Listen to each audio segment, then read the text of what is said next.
Let's start with a reality check. Most of us think we have a growth mindset. I go into a lot of organisations, and whenever I ask the groups that I work with about whether they're open to growth and learning, they all say, yes, absolutely. I hear this response, and then I often see something very different in terms of behaviour and reactions when it comes time to try out some new skills or make changes. So it's what you think and do and say in response to a situation that is the most realistic indicator of whether you have a growth mindset or a fixed one. So think about this for a moment. How do you respond to a challenge? For example, when I'm running training, I'll say to the group, let's do a role play to practice this skill. And a large percentage of people will moan, and some will even withdraw and do whatever they can not to take a role in that activity. So it's important to tune in to your automatic response the next time you're challenged. And I'm not just talking about a role play here, I'm talking about your response to any kind of challenge. How do you respond to feedback? For example, imagine I'm your boss and I say to you, there are a number of mistakes in the schedule you developed. Are you curious to find out how to fix the mistakes? Or do you get defensive and say, I just did what you told me to? How do you respond when you don't know something or don't know what to do? For example, you might be given a problem and you have no idea where to start. What do you do next? Do you get frustrated? Do you say, oh, this can't be done? Or do you blame others? Or perhaps do you get curious? Now I know you'll say this depends on the situation, but it does pay to start noticing your habits and patterns of behaviour, because that will reveal where you currently are in relation to mindset. These questions are just thought starters for you. They're part of our reality check, because most of us think we definitely have a growth mindset, but the reality is that most of us are guilty of having a fixed mindset in certain situations. Most of us have fixed mindsets about something. If we don't know the signs of a fixed mindset, this very habit can be what is preventing us from having the success we would like in our lives, whether that's at work, with our health, or in our relationships.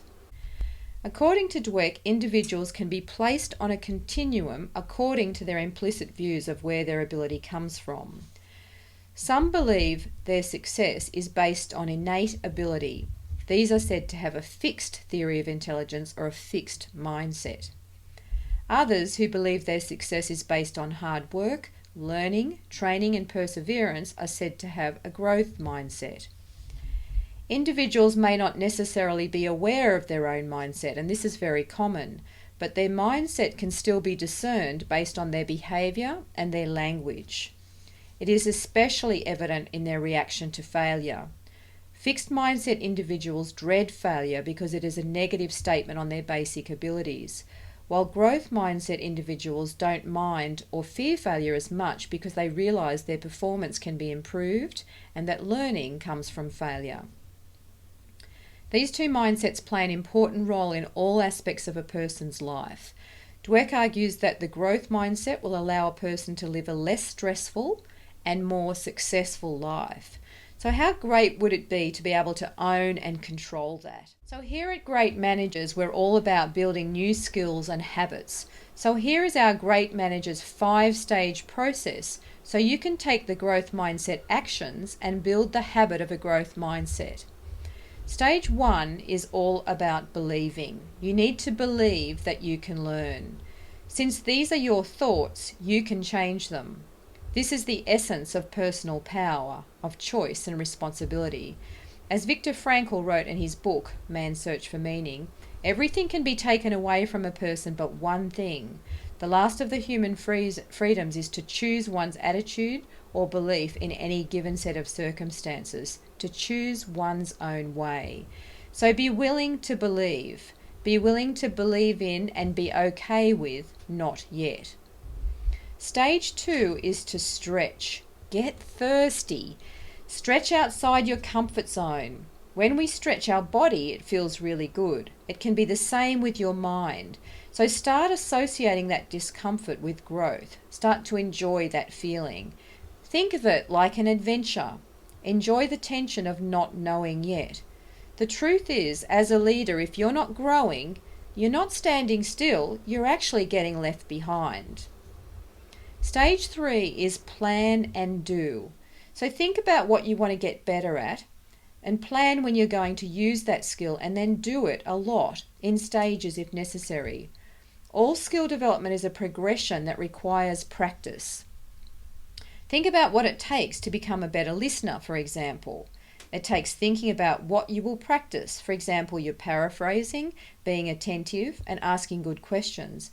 And then it takes actually doing these things. When I hear people I'm coaching say, "I haven't had a chance to practice my listening since I saw you last," I know it's a fixed mindset in action. There are many opportunities every day to practice your listening skills, unless you're living in a cave, of course. It's the discomfort of trying something new or better than your current pattern that holds people back. So plan and do, and remember that growth or achievement comes from skill times effort. Everything important in life requires huge amounts of effort over long periods of time, your leadership skills included. Stage 4 is review. So this stage is about being prepared to make mistakes, seeing what you can learn from them and trying again. It's about encouraging and coaching yourself and asking good questions, such as what could I do differently next time? Or what would my best efforts look like? Did you know that Thomas Edison made approximately 1,000 attempts when inventing the light bulb? And when asked about it, he allegedly said, "I have not failed 1,000 times. I have successfully discovered 1,000 ways not to make a light bulb." The idea is that even if you try and fail, it doesn't mean that you didn't learn something. This step is about learning that each fail or mistake is crucial to your success if you learn from it.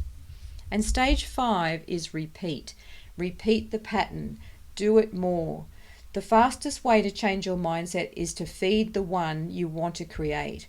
Scientists find that every time you feed a positive mindset, it weakens the negative ones. Every time you use a growth mindset, you weaken your fixed one. Your growth mindset neural networks get stronger. Your fixed mindset neural networks get weaker.